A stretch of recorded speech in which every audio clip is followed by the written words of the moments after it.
Hello दोस्तों, ये कहानी शुरू होती है 21 अप्रैल 1526 को, जब पानीपत का पहला युद्ध हुआ। ये लड़ाई मुगल शासक बाबर और लोधी साम्राज्य के बीच लड़ी गई। इसी लड़ाई ने मुगल साम्राज्य की नींव रखी। यहीं से शुरू होता है मुगल आर्किटेक्चर का गोल्डन पीरियड। यूं तो मुगलों ने काफी इमारतें बनाई हैं, लेकिन आज हम बात करने वाले हैं ताजमहल की। एक शहंशाह ने बनवा के हसीन ताजमहल सारी दुनिया को मोहब्बत की निशानी दी है। ताजमहल का नाम आता ही सबसे पहले हमारे मन में जो आता है वो एक अद्भुत वास्तुकला, प्यार की निशानी और एक विश्व धरोहर का चित्र सामने हमारे आता है। ताजमहल का निर्माण मुगल सम्राट शाहजहां ने अपनी पत्नी मुमताज महल की याद में बनवाया था। इसका निर्माण 1632 में शुरू हुआ था और ये 1653 में बनकर तैयार हुआ था। इसके निर्माण के लिए फारस के उस्ताद अहमद लाहौरी को बुलाया गया, जो शानदार ताजमहल के निर्माण के पीछे मुख्य आर्किटेक्चर है। ताजमहल को डिजाइन करते हुए उनकी फारसी, इस्लामी और मुगल मिश्रण करने की कोशिश ताजमहल को और भी सुंदर रूप देती है। ताजमहल के निर्माण के लिए 20,000 मजदूरों ने दिन रात काम किया था और इसमें काम आने वाली सामग्री को पूरे भारत और मध्य एशिया से लाने के लिए 1,000 हाथियों का बेड़ा लगा। एक दरबारी इतिहासकार अब्दुल हमीद के अनुसार इस भव्य मकबरे की मजबूत नींव रखने के लिए नदी के किनारे कुओं का जाल बिछाया गया था और उनको पत्थरों और अन्य ठोस चीजों से भरा गया था। इसको सबसे भव्य बनाने के लिए 28 कीमती और अर्धकीमती पत्थरों का उपयोग किया गया था। इसमें सबसे मुख्य पत्थर है सफेद संगमरमर है, जो राजस्थान के मकराने से लाया गया था। लेकिन इस मार्बल की कुछ खासियतें, देखा गया कि ये समय समय पर अपना रंग बदलता है।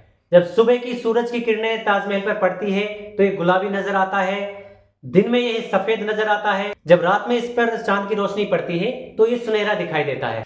अब बात करते हैं अन्य अर्धकीमती पत्थर। भारत के सुदूर क्षेत्र सिलोन और अफगानिस्तान से लाए गए थे। पंजाब से जेस्पर, चीन से जेड और क्रिस्टल, तिब्बत से फ्रोजा, अरब से लापिस लाजुली और नीलम और पन्ना से हीरे मंगवाए गए थे। कुल मिलाकर कारीगरी इतनी एक्सीलेंट थी कि दिग्गजों द्वारा डिजाइन तैयार किया गया और ज्वेलर्स द्वारा बनाया गया। अब बात करते हैं ताजमहल की कुछ अफवाहों के बारे में। जैसे कि कुछ लोग कहते हैं कि जिन वर्करों ने ताजमहल को बनवाया था कि उनके हाथ काट दिए गए थे ताकि इस तरह की इमारत वो दोबारा नहीं बना सके। तो इसका जवाब है, इसमें बिल्कुल भी रत्ती भर कोई सच्चाई नहीं है। कहीं भी इस चीज का सबूत नहीं मिलता कि जिन कारीगरों ने ताजमहल को बनाया था कि उनके हाथ काट दिए थे। रिसेंटली आप लोगों ने एक कंट्रोवर्सी सुनी होगी, ये ताजमहल नहीं तेजो महालय है और इसके बंद 22 कमरों को खुलवाया जाए, इसमें हिंदू देवी देवताओं की मूर्तियां हैं। इसको लेकर कोर्ट में एक पीआईएल डाली गई, लेकिन यहाँ पर कोर्ट ने पीआईएल को रिजेक्ट कर दिया। ये कंट्रोवर्सी शुरू होती है पियोनोक की एक किताब से, द ताजमहल ट्रू स्टोरी। इसमें पियोनोक जी दावा करते हैं कि ताजमहल का असली नाम तेजो महालय है और ये मकबरा नहीं, दरअसल एक शिव मंदिर है। हालांकि उनके इस दावों को इतिहासकारों ने डिनाई कर दिया। हाँ, ये सच है, जिस जगह पर ताजमहल है ये जगह राजा जयसिंह से ली गई थी और इसी जगह राजा जयसिंह रहते थे और राजा जयसिंह ने ये जगह 28 दिसंबर 1633 को शाहजहां को दी थी और इसका ऑफिशियली डॉक्यूमेंट्स भी आपको मिल जाएगा। अब बात करते हैं आखिर उन 22 बंद कमरों में आखिर क्या है। तो इसके बारे में आगरा में पली बड़ी दिल्ली की इतिहासकार राना सफी जी बताती हैं कि 1978 में बाढ़ आने तक भूमिगत कमरे लोगों के लिए खुले रहते थे।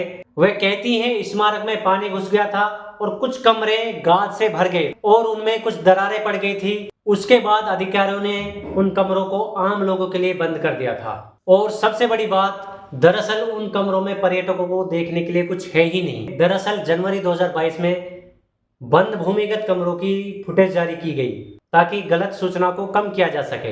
एएसआई ने ये तस्वीरें रजनी सिंह की याचिका के जवाब में जारी, जिन्होंने बंद दरवाजों को खोलने और ताजमहल की जांच करने की मांग की। तो इसमें कोर्ट ने भी रजनी सिंह को फटकार लगाई। हालांकि अदालत ने 12 मई 2022 को याचिका खारिज कर दी। ताजमहल को 1983 में यूनेस्को वर्ल्ड हेरिटेज द्वारा विश्व धरोहर स्थल में नामित किया गया। ये दुनिया में 7 अजूबे में से एक है। ताजमहल को दुनिया का दूसरा सबसे पसंदीदा स्थल माना गया है। टूरिज्म मिनिस्ट्री के अकॉर्डिंग ताजमहल को देखने के लिए 5 मिलियन लोकल टूरिस्ट पहुंचे थे और 3.96 लाख फॉरेन टूरिस्ट आए थे। बात करें ताजमहल की कमाई के बारे में, तो ताजमहल ने 2022-23 में 81.89 करोड़ रुपए कमाए थे।